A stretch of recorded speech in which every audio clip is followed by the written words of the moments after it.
شیطان نے اس کی ناک میں تکبر کی ہوا پھونک دی اور انجام کار ندامت ہی ہاتھ آئی، اور قیامت تک کے تمام قاتلوں کا گناہ اس کے ذمے آ گیا کہ اس نے قتل کی بنیاد قائم کی ہے۔ تکبر سے پرہیز۔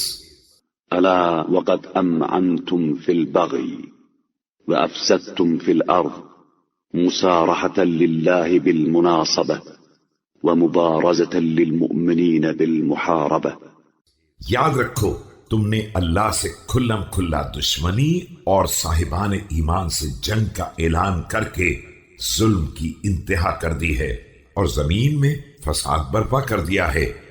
فالله الله في كبر الحمية وفخر الجاهلية فإنه ملاقح الشنآن ومنافخ الشيطان التي خدع بها الأمم الماضية والقرون الخالية۔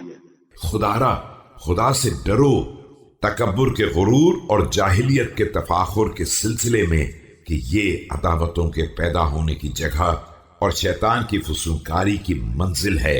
اسی کے ذریعے اس نے گزشتہ قوموں اور اگلی نسلوں کو دھوکہ دیا ہے۔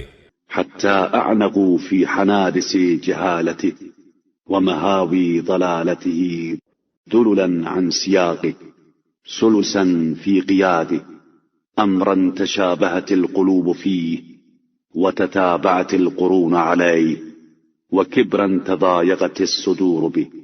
یہاں تک کہ وہ لوگ جہالت کے اندھیروں اور ضلالت کے گڑھوں میں گر پڑے، وہ اپنے ہکانے والے کے مکمل تابع اور کھینچنے والے کے سراپا اطاعت تھے۔ یہی وہ امر ہے جس میں قلوب سب ایک جیسے ہیں اور نسلیں اسی راہ پر چلتی رہی ہیں، اور یہی وہ تکبر ہے جس کی پردہ پوشی سے سینے تنگ ہیں۔